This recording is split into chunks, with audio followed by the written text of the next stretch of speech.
Ya udah pakai itu aja pakai. Ini apa? HP-nya ada.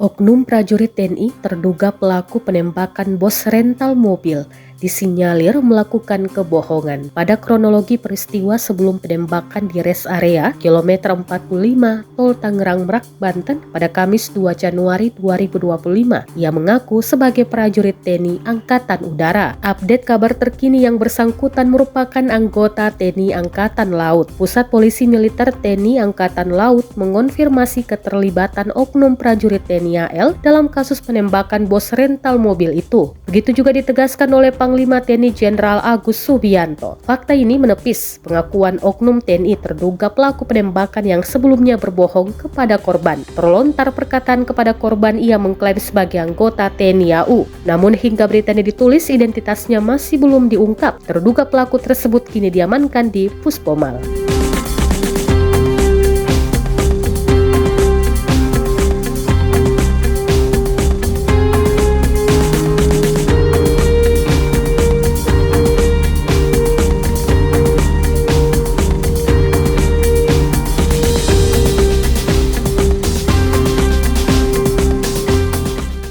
Download Tribun X sekarang, menghadirkan lokal menjadi Indonesia.